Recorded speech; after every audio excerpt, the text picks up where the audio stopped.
Atmane Namaha. Yatart Gita. Srimad Bhagavad Gita. Chapter 13. The Sphere of Action and its Knower. At the very outset of the Gita, Dhritarashtra asked Sanjay what had been done by his and Pandu's sons assembled at Dharmakshetra, at Kurukshetra, for combat. But it has not been made clear so far where that field or sphere is. It is only in the present chapter that Krishna makes a precise declaration of the location of the sphere.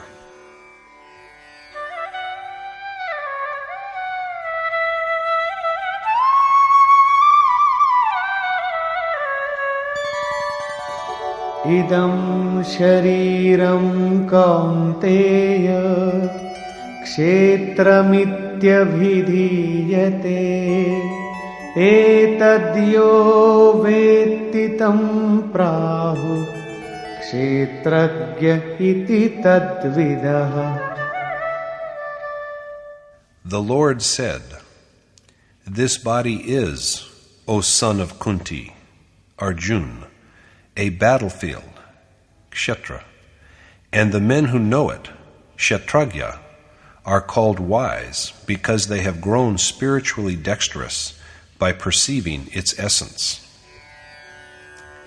Instead of being involved in this sphere, the kshetragya dominate it.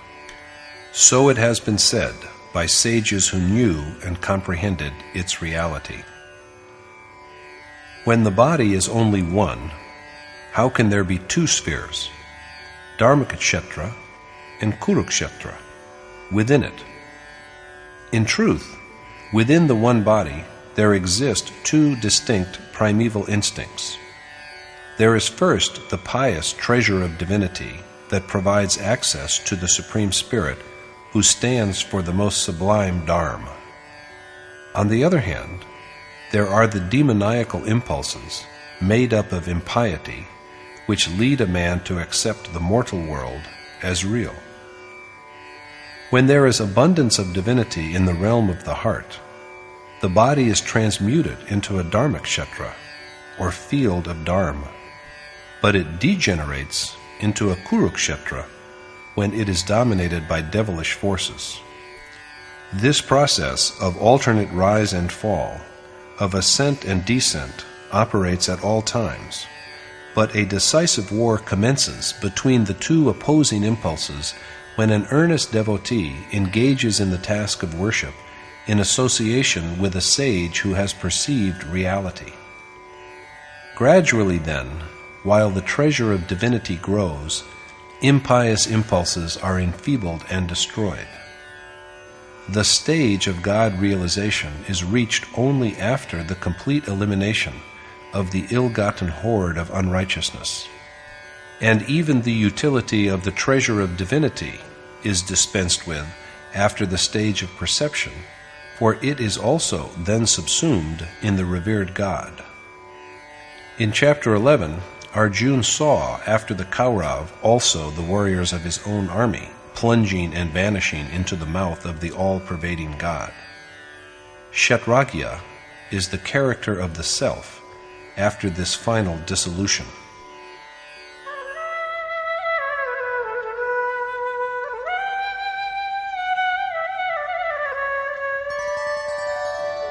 Kshetragyam chapi mam vidhi sarvakshetreshu bharata kshetra kshetragyayor jnanam yattajnanam matam mama.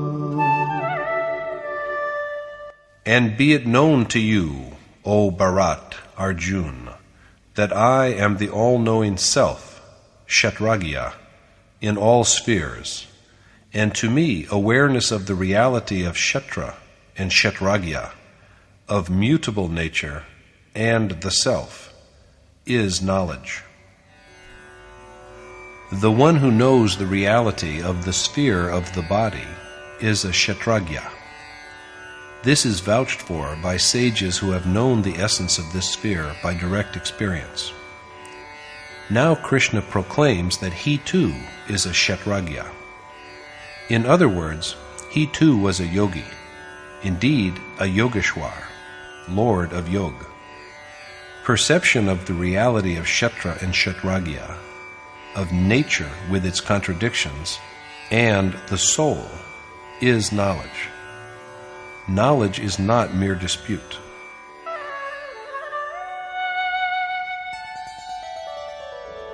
Tat kshetram yacchaya trikcha yad vikariyatascha yat sachayo yat prabhavascha tat samasena me shrinu.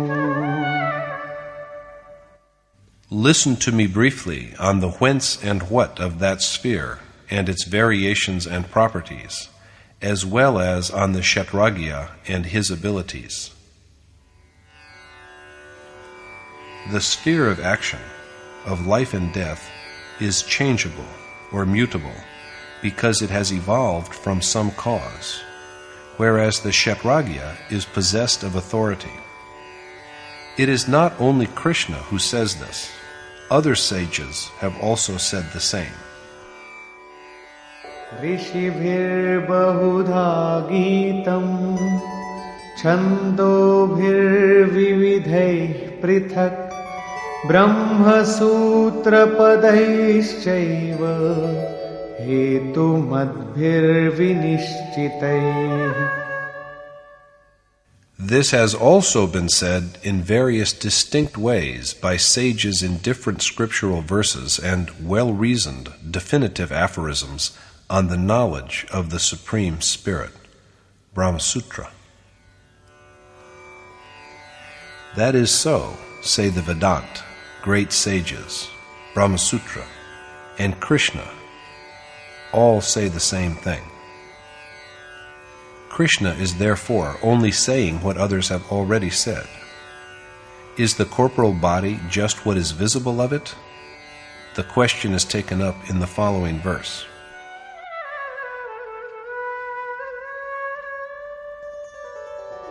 Mahabhutanyahangkaro buddhirau vyaktamevacha Indriyani dashaikancha pancachendriya gochara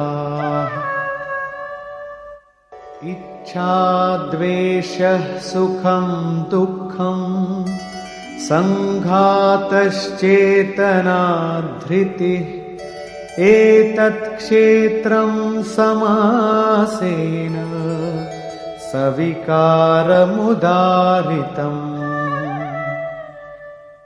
Speaking briefly, mutable physical body is the aggregate of the 5 elements, ego, intellect, even the unmanifest, the 10 sense organs, the 5 objects of sense, as well as desire, malice, pleasure and pain, and intelligence and fortitude.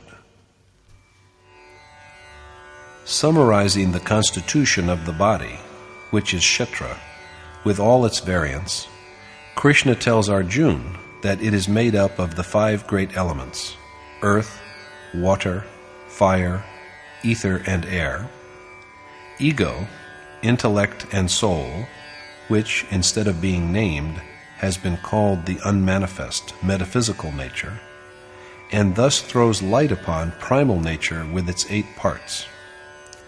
Apart from this, the other components are the 10 senses: eyes, ears, nose, skin, tongue, organ of taste, hands, feet, genital organ, and anus. Mind, the 5 objects of sense: form, taste, smell, sound, and touch. Desire, malice, pleasure and pain, and consciousness and calm courage. The body, the gross corporal frame, is the composite of all these parts. This, in brief, is Kshetra, and the good or bad seeds sown in it sprout as sanskar. Made up of components which have evolved from a previous source or nature, prakriti, the body must exist so long as these components survive. Let us now see the attributes of the kshatragya, who is uninvolved in and free from this kshetra.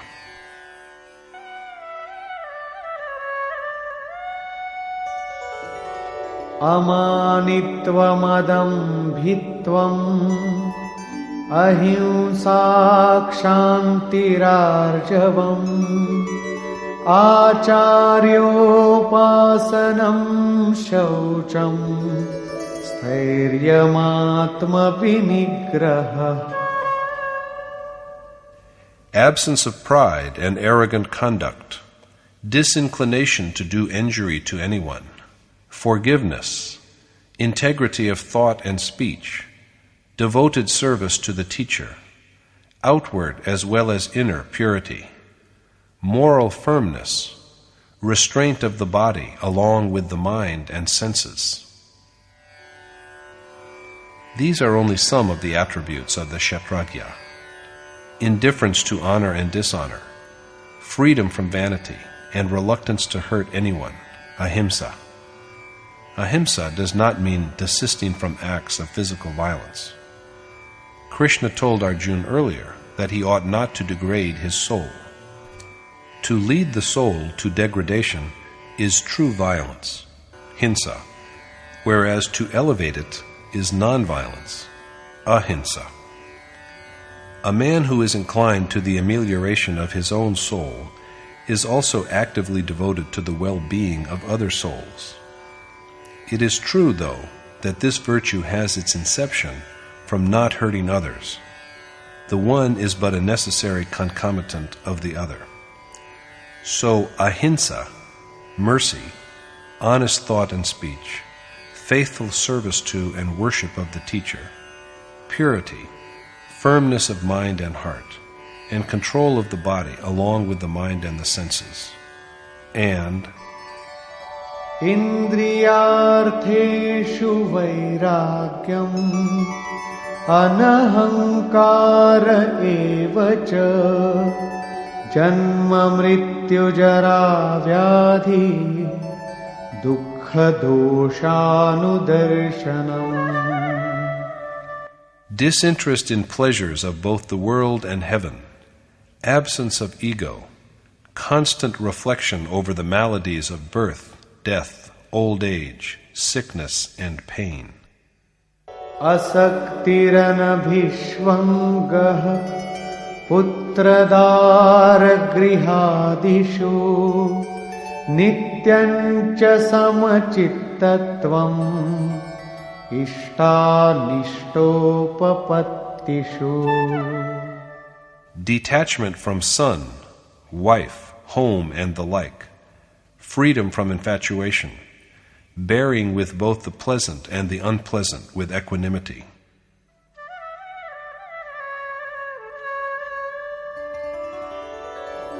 Mai chananya yogena bhaktiravvyabhicharini vivikta desha sevitvam aratirjana sansadi.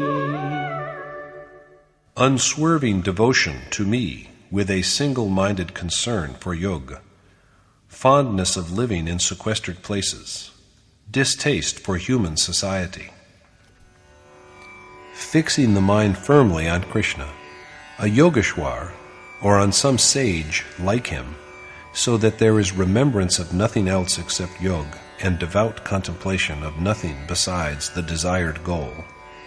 Dwelling in solitary places, disinterest in the company of men, and Adhyatma jnana nityatvam tattva jnanartha darshanam etaj jnanamiti proktam ajnanam yadatonyatha. constantly resting in the awareness that is called adyatam, and perception of the Supreme Spirit, who is the end of realization of truth, are all knowledge, and whatever is contrary to them is ignorance. Adyatam is the knowledge of God's dominance. The awareness that is derived from a direct perception of the Supreme Spirit, the ultimate essence, is knowledge. Krishna said in chapter 4 that the man who tastes the manna of knowledge generated by the accomplishment of yajna becomes one with the eternal God. Here too, he says that apprehension of the reality that the Supreme Spirit is knowledge. Whatever is opposed to it is ignorance. The aforesaid attributes, such as an attitude of equanimity toward honor and dishonor, complement this knowledge. The discussion of the problem is now concluded.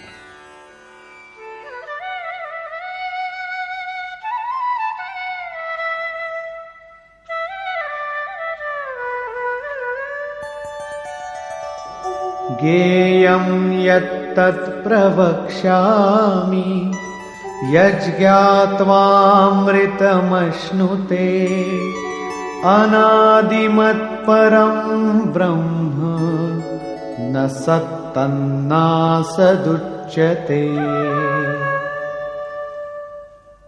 I shall discourse to you well upon the God without a beginning or end, who is worthy of being known, and after knowing whom the stuff of immortality is gained, and who is said to be neither a being nor a non-being.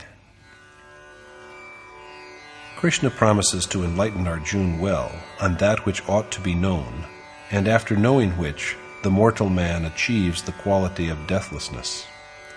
The ultimate God, who is without a beginning and end, is said to be neither a being nor a non-being, because so long as he is removed, he is an entity. But who can say what he is when a worshipper, a sage, is assimilated in him? Now there is only a single entity, and the consciousness of otherness is obliterated. In such a state, God is neither an entity nor a non-entity. He is only that which is spontaneously perceived. Krishna now elaborates the ways of this great soul.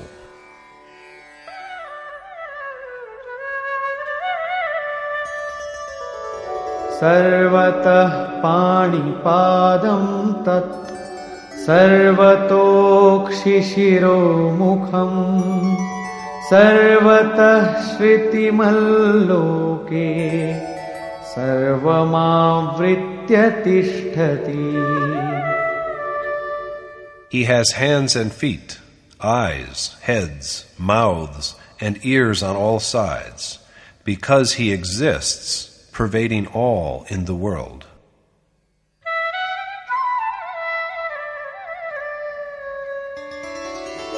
Sarvendriya gunabhasam sarvendriya vivarjitam asaktam sarvabhrikchaiva nirgunam gunabhoktricha.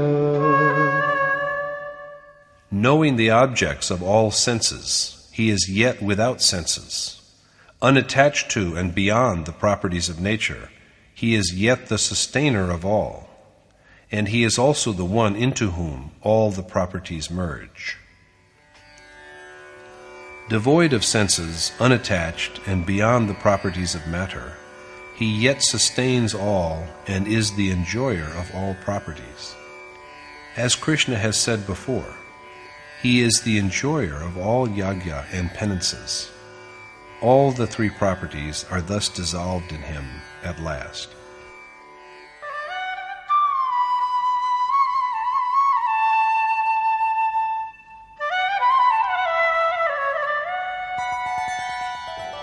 Bahirantasya bhutana acharam charamivacha Sukshmatvat tadavigyeyam durastham chantike cha tat. Existing in all animate and inanimate beings, he is both animate and inanimate. He is also unmanifest because he is so subtle and both distant and close. He is all-pervading, both animate and inanimate, imperceptible because of his fineness, beyond knowing by the mind and the senses, and both close and far away.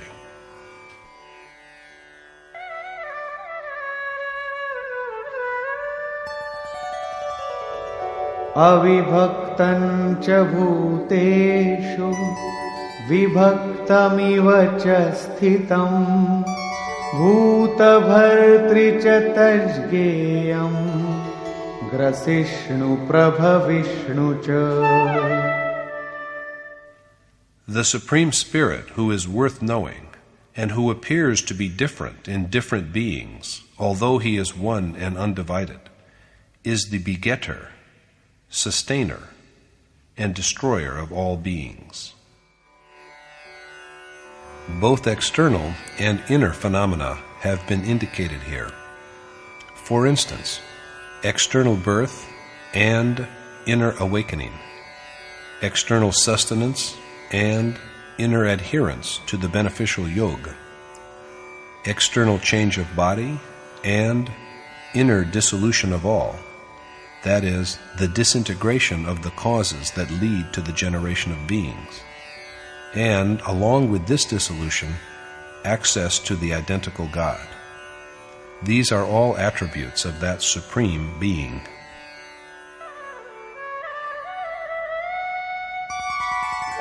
Jyotishamapi tajyoti tamasah paramuchyate Jnanam gyeyam jnanagamyam hridhi sarvasya vishtitam. The light among lights, and said to be beyond darkness, that God, the embodiment of knowledge, worthy of being known, and attainable only through knowledge, dwells in the hearts of all. The awareness that comes with intuitive perception is knowledge, and by this knowledge alone can there be realization of God. He dwells in the hearts of all. The heart is his dwelling, and we cannot find him if we search for him anywhere else. Therefore, it is laid down by the canon that God can be attained only through inner contemplation and conduct of yoga.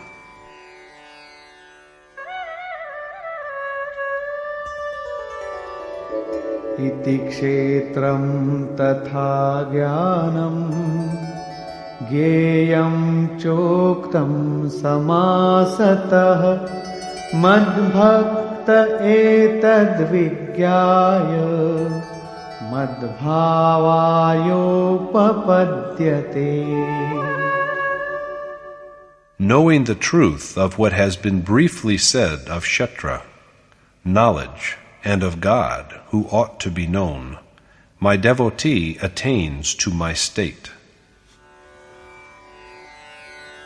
Krishna now makes use of the terms nature, or prakriti, and soul, or purush, for what he earlier described as Kshetra and Kshetragya. Prakritim purusham chaiva vidyanadi ubhavapi vikaransha gunanshaiva vidhi prakriti sambhavan. Be it known to you that both nature and soul are without beginning and end, and also that maladies such as attachment, revulsion, and all the objects that are possessed of the three properties are born from nature.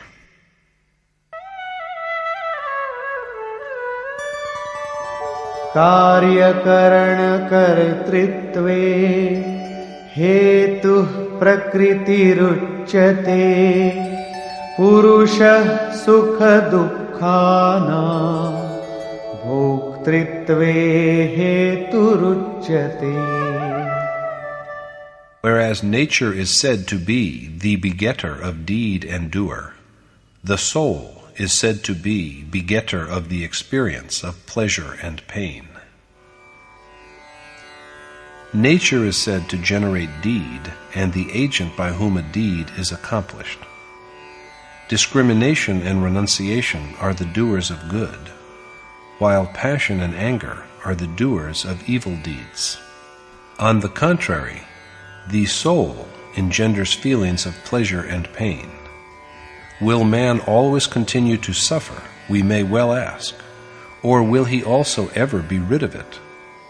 How can one be liberated from nature and soul when both of them are eternal? Krishna now speaks of this.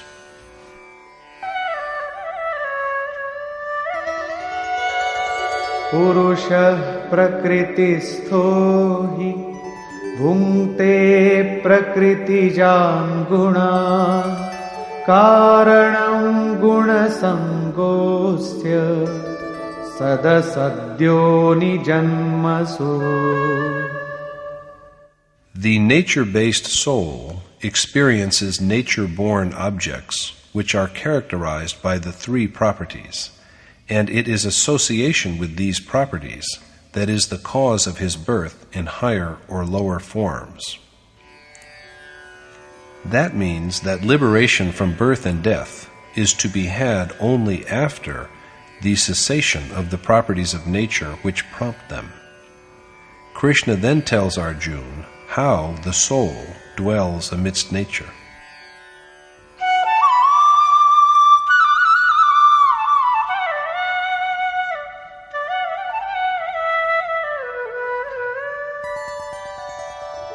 Upadrashtanumanta cha bharta bhokta maheshwarah paramatmeti chapyukto dehesmin purushah parah. Although residing in the body, the soul is transcendental and said to be the witness, the grantor, the enjoyer, and the great God and Supreme Spirit. The soul dwelling in the sphere of the heart is even closer than one's hands, feet, and mind. Whether we do good or evil, he is unconcerned.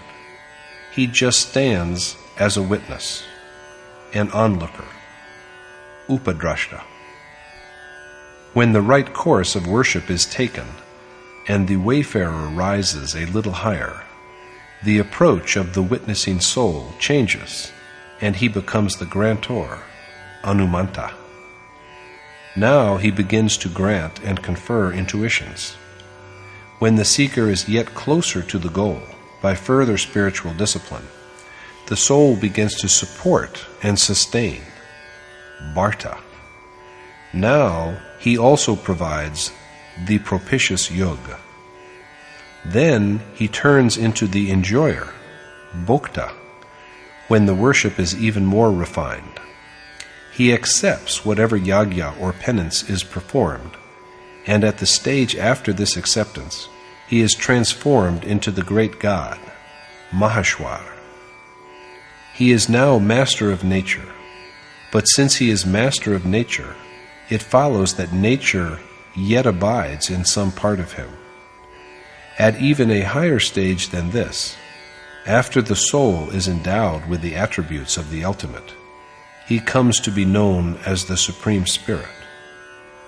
Thus, although dwelling in the body, this soul, or Purush, is yet transcendental, quite beyond nature.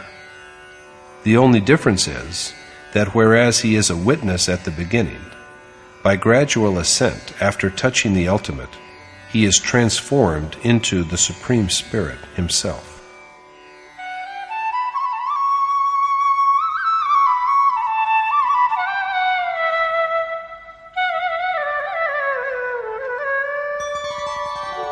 Ya evam veti purusham प्रकृतिं च गुणैः सह सर्वथा वर्तमानोऽपि न स भूयोऽभिजायते. In whatever manner he conducts himself, the man who knows the truth of the soul and nature with its three properties is never born again. This is salvation. Yogeshwar Krishna has so far spoken to Arjuna on the freedom from rebirth, which is the final outcome of the intuitive knowledge of God and nature. But he now stresses yoga, whose mode is worship, for attainment is impossible without the accomplishment of this action.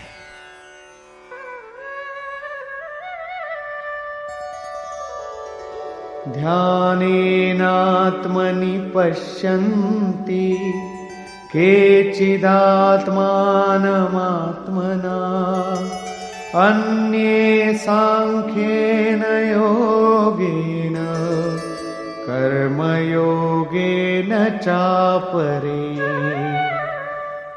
While some perceive the Supreme Spirit in their heart by contemplation with their refined mind, some others know him by the yoga of knowledge, and yet others by the yoga of selfless action. Some men perceive the Supreme Spirit in the realm of their heart by inner remembrance and meditation. Some others engage in the same task by Sankhya Yoga, or the way of discrimination and knowledge, after a due appraisal of their strength. And yet others see him by the way of selfless action. The chief means pointed out in the verse above is meditation. The way of knowledge and the way of selfless action are the two modes of embarking on this deed of meditation and worship.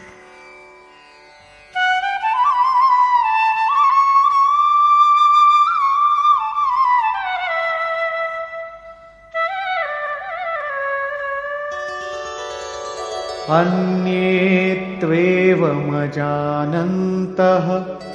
श्रुत्वान्येभ्य उपासते तेऽपि चातितरन्त्येव मृत्युं श्रुतिपरायणाः. But ignorant of these ways, there are yet others who worship by just learning the truth from accomplished sages, and, relying upon what they hear, they also doubtlessly steer across the gulf of the mortal world. So, if we can do nothing else, we should at least seek the company of accomplished sages.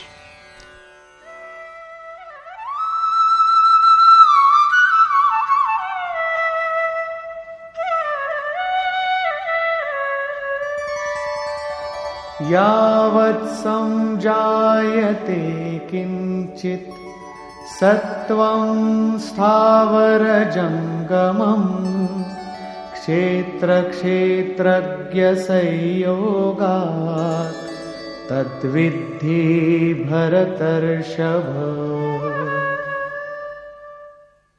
Remember, O the best of Bharat, Arjuna, that whatever animate or inanimate being exists is born from the coming together of the insentient Kshetra and the sentient Kshetragya. On the state in which the final attainment is made, Krishna has this to say: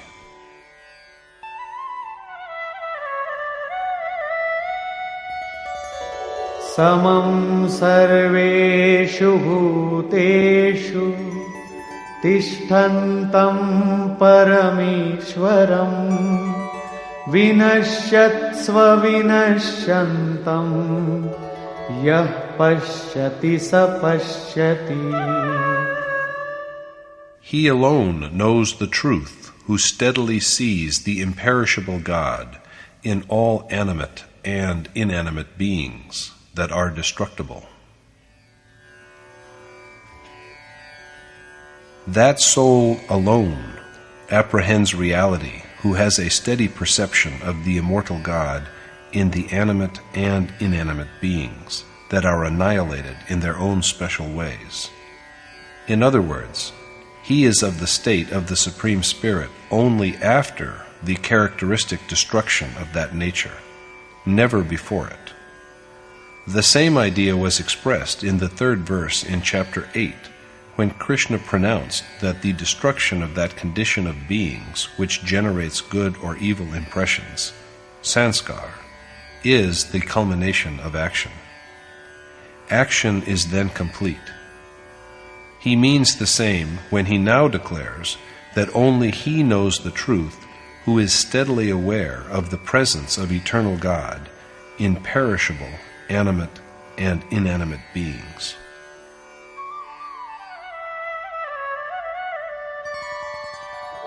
Samam pashyan hi sarvatra samavasthitam ishwaram nahi nastyatmanatmanam tato yati param gatim.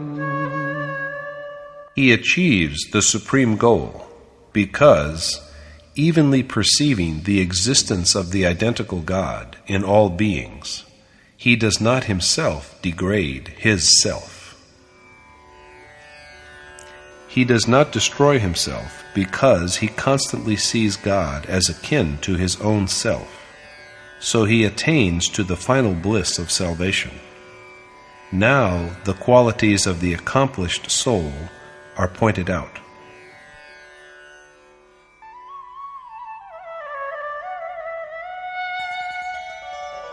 Prakrityaiva cha karmani kriyamanani sarvashah yah pashyati tathatmanam akartaram sapashyati. And that man knows the truth who regards all action as performed by nature and his own soul as a non-doer. Viewing all action as accomplished by nature implies that he sees the occurrence of action only as long as nature survives. He also sees the soul as a non-agent, and thus he comes by awareness of reality.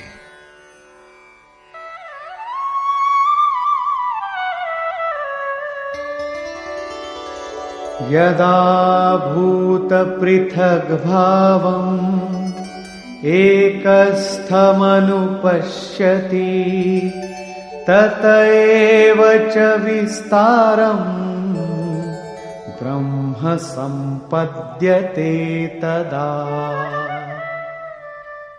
He realizes God when he sees the whole variety of beings as resting upon and as an extension of the will of that one Supreme Spirit. When a man sees the diffusion of God through all the various states of beings and regards them as but an extension of the same God, he attains to him. No sooner is this stage reached than he realizes God. This too is an attribute of a sage, a great soul with a steady wisdom.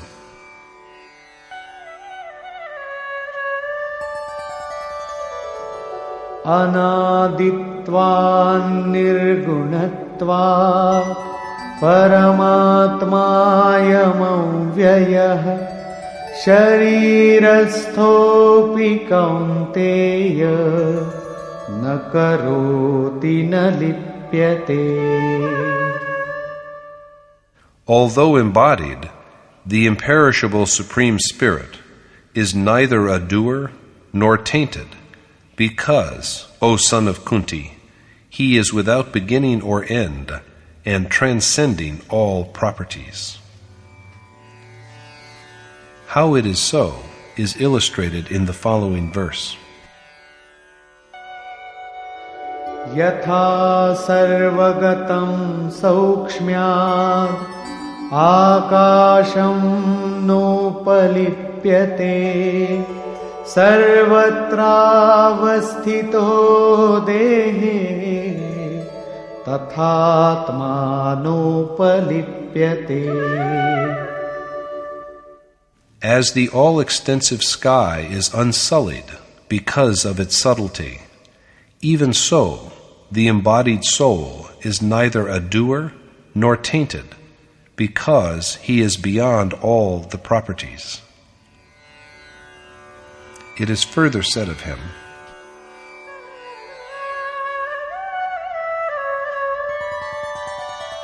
Yatha prakashayat yekah kritsnam lokamimam ravihi kshetram kshetri tatha kritsnam prakashayati bharata. The soul illuminates the whole kshetra, just as the one sun lights up the entire world. Then follows the final verdict. Kshetra kshetragyayorevam antaram jnana chakshusha bhuta prakriti mokshancha ye viduryanti te param. They who have thus perceived the distinction between kshetra and kshetragya, and the way of liberation from the maladies of nature, with the eye of wisdom, attain to the Supreme Spirit. Sages who know the difference between nature and soul, as also the way of liberation from mutable nature, realize God. That is to say, that knowledge is the eye with which one may see the reality of kshetra and kshetragya, and that knowledge here is a synonym for intuitive perception. Conclusion. Dharmakshetra and Kurukshetra were named right at the beginning of the Gita, but they were not located, and it is only in the present chapter that Krishna points out to Arjuna that the human body itself is kshetra, and the one who knows it is a kshetragya. However, rather than being entangled in it, he is liberated, and he provides direction to it. Is the body, the kshetra, only so much as we see of it? Recounting its main components, Krishna has said that it is the sum of primal nature with its 8 parts, the unmanifest nature, the 10 sense organs and mind, the 5 objects of senses, desire, greed, and passion. So long as these components survive, the body must also be in some form or the other. This is the field, or kshetra, on which the sown seeds, whether good or bad, grow as sanskar. The one who voyages successfully across this sphere is a kshetragya. Possessed of divine moral virtue, he is the one who determines the operations of kshetra. The present chapter is mainly devoted to a detailed elaboration of kshetragya. The scope of kshetra is indeed wide and extensive. To speak the word body is so easy, but what vastness is contained within this simple expression? It is coextensive with the primal nature of the entire universe. It is coextensive with endless space. It is thus the animating principle of life, and no being can exist without it. This whole universe, this world, these countries and provinces, and this apparent human body are not even a fraction of that nature. Thus, besides kshetragya, the chapter also dwells at length on kshetra. Thus concludes the 13th chapter in the Upanishad of the Srimad Bhagavad Gita on the knowledge of the Supreme Spirit, the science of yoga, and the dialogue between Krishna and Arjuna, entitled Kshetra Kshetragya Vibhag Yoga, or The Sphere of Action and Its Knower. Thus concludes Swami Adgadanandji's exposition of the 13th chapter of the Srimad Bhagavad Gita in Yatharth Gita. Hare Om Tat Sat.